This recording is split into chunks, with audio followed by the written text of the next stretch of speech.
Hi friends, welcome back to my channel, Chris D Redefined.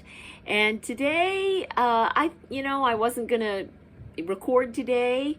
Today's kind of one of those down days I'm having, and so I was not in the mood to make an episode. But then I thought, this is me. This is Chris D Redefined, and it captures the good days and the bad days, and there are some not so great days. So this is not depression. This is completely circumstantial.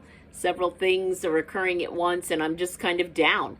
So I thought I'd talk about it and kind of give my strategies on what to do when this happens. Not that I have any, but so what's going on for me is that probably the number one trigger is that I have not heard from my son in just over 2 months, and his habit was every 5 or 6 weeks, or every 4 or 5 weeks, and then it went to every 6 weeks, and now it's at 8 weeks, and I still haven't heard from him. And so, being a mom, I'm worried.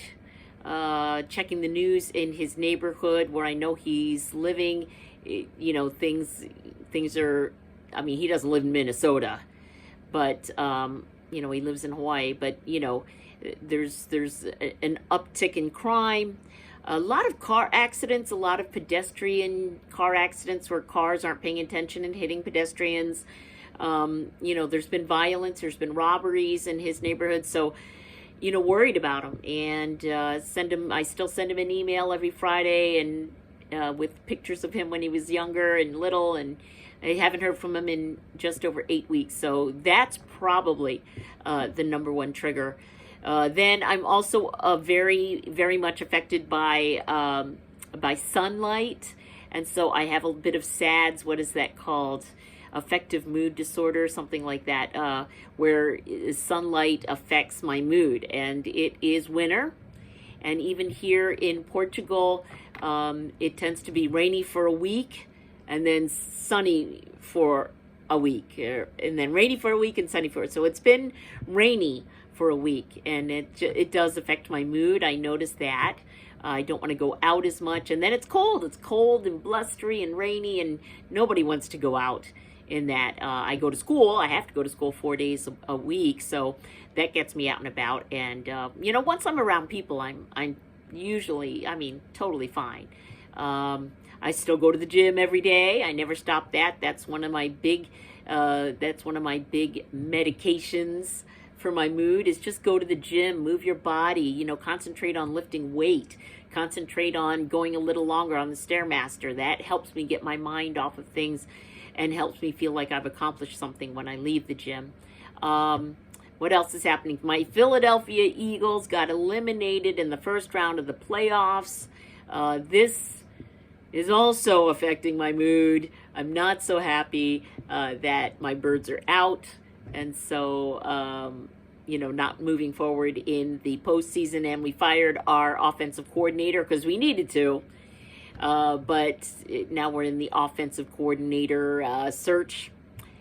So, the fact that my Philadelphia Eagles got eliminated in the first round of the playoffs, also depressing. And then, of course, how politically active I am.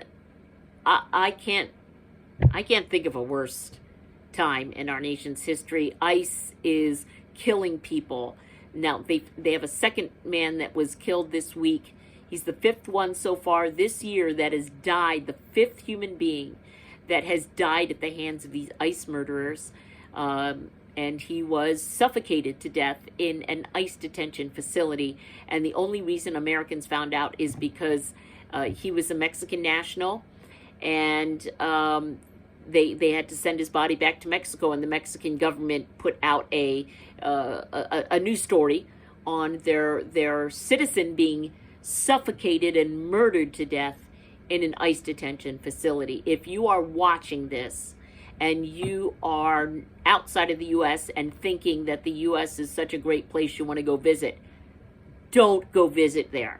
I grew up there. I want to see my parents, or my mom, my brother. I want to see my family and friends. I can't go back because of the dangers the moment you step foot on American soil. For anyone brown, you're taking your freedom, certainly your freedom, at your own risk, and possibly your life. What else? The ICE, of course, murdered a woman, Renee Nicole Good, in Minnesota. Murdered her in cold blood, shot her 3 times in the face and neck area, and she died. And a doctor was on scene, and they refused to let the doctor even take a pulse. So that's where we are in America.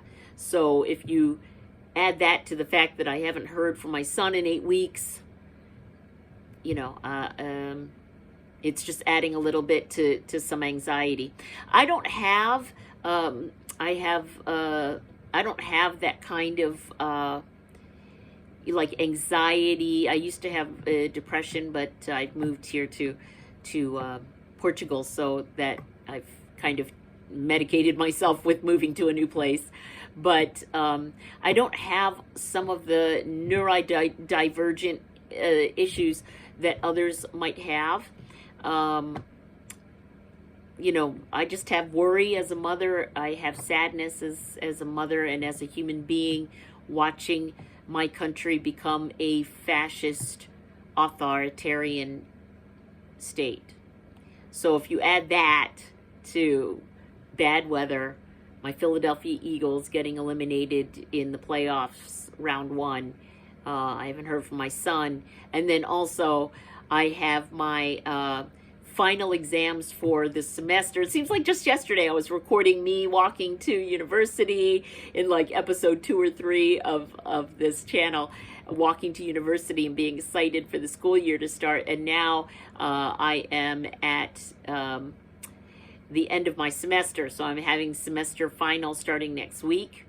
About 2 weeks of final exams. And I don't know what the heck I'm doing in B2 level language, Portuguese language. I don't know what the heck I'm doing. So not good. Hopefully I'll pass, but even if I don't, I am repeating this same level of language learning. I just don't feel confident that I know the grammar material at all. So those of you that are thinking of trying to learn Portuguese,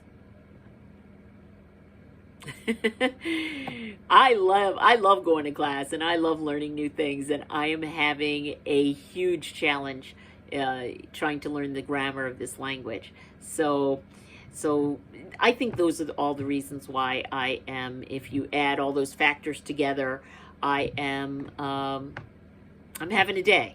I'm having a day. That, and then I was on YouTube, and I sometimes listen to music when I'm studying, and a song popped up that reminded me a lot, the words reminded me a lot of my son and my past, and it just threw me for a loop. I got really sad. So what do you do when you have one of these days? As estranged parents, those estranged parents that are watching this, you know that there are days where you're just sad. I don't even know how else to put it. You're just sad. So, for me, my schedule's usually super busy. I can't really spend a day, and I'm not the type to spend a day with closed curtains eating bonbons. It's never been me. But that being said, I keep myself so busy that I can't afford to sit and be sad.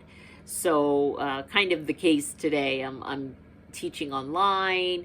I came home from the gym. I had to do grocery shopping.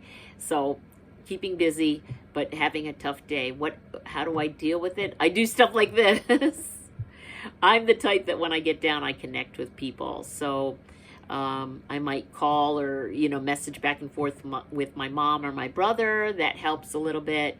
But yeah, looking at pictures and videos of my son when I'm feeling down, not a good idea. there are some family psychologists and psychologists that'll say you need to, like, you know, it's cathartic, you need to face your sadness, no, I'm not a big fan of that. I think that your mood creates more of that mood.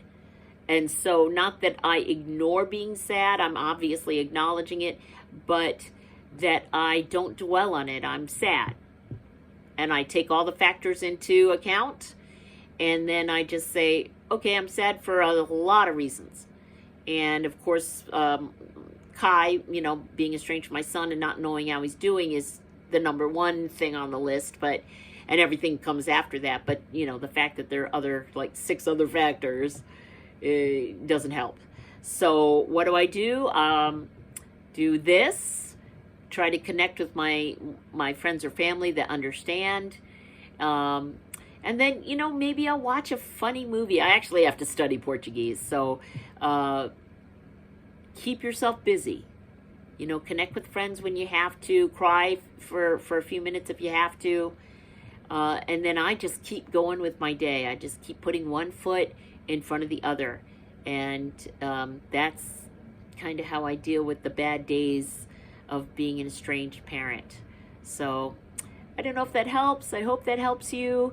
If this material is helpful for you, maybe the next one will be about politics, although that's just going to make me more depressed. Talking about football is going to make me more depressed. I don't know what my next episode will be about. Probably failing my Portuguese exams. I don't know. I try to like laugh through it all. But if you enjoyed this content, please hit the subscribe button, and I'll see you in the next episode of Christy Redefined.